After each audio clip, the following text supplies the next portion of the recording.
കുഞ്ഞിപ്പെണ്ണെ. ഓ, ഇത് എവിടെയായിരുന്നു? ഒന്നും മിണ്ടാതെ ഒറ്റ പോക്ക് പോയതല്ലേ. ഞാൻ വിചാരിച്ചു എന്നെ മറന്നുപോയെന്ന്. ഓ, കുഞ്ഞിപ്പെണ്ണെ ഇന്ന് ഇത്തിരി കലിപ്പിലാണല്ലോ. എൻ്റെ കൊച്ചിന് എന്ത് പറ്റി? എന്താ കാര്യം പറ.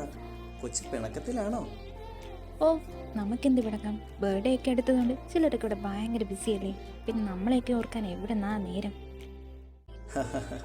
അതെന്താ കുഞ്ഞിപ്പെണ്ണ അങ്ങനെ ഒരു ടോക്ക്? ഞാൻ നിന്റെ കൂടെ തന്നെയില്ലേ, പിന്നെ നീ എന്തിനാ വിഷമിക്കുന്നേ? കൂടെയൊക്കെ തന്നെ ഉണ്ട്, എന്നാലും നീ ഭയങ്കര ബിസിയല്ലേ. ബിസിയോ? ഞാനോ? ആ, നീ തന്നെ. ഞാൻ ബിസിയൊന്നുമല്ല. നീയല്ലേ എന്നെ ഓർക്കാതെ. നമ്മൾ ഇവിടൊക്കെ തന്നെ ഉണ്ടേ. അതല്ല ഈശോയെ, നിനക്ക് എന്തോരം പേരെ ഗിഫ്റ്റ് തരാനും വിഷ് ചെയ്യാനും ഒക്കെ. നമുക്ക് ആരാ ഉള്ളേ? ഓഹോ, അപ്പം അതാണ് കാര്യം. എൻ്റെ കൊച്ചിന് ഒട്ടും കുശുമ്പില്ല അല്ലേ? നിനക്ക് ഞാനില്ലടി കുഞ്ഞിപ്പെണ്ണെ. നീ കഴിഞ്ഞിട്ടല്ലേ എനിക്ക് വേറെ ആരും ഉള്ളൂ. ലോകത്തിലെ ഏറ്റവും വലിയ ഗിഫ്റ്റ് നിൻ്റെ കൂടെ ഉള്ളപ്പോൾ പിന്നെ വേറെ എന്താ നിനക്ക് വേണ്ടേ? ശരിയാ, നീ അല്ല എൻ്റെ ബെസ്റ്റ് ഗിഫ്റ്റ്. ഈശോയ്ക്കിന് അത്ര ഇഷ്ടമായിരുന്നോ? പിന്നല്ലാതെ, നീ എൻ്റെ ചക്കര കുട്ടിയല്ലേ.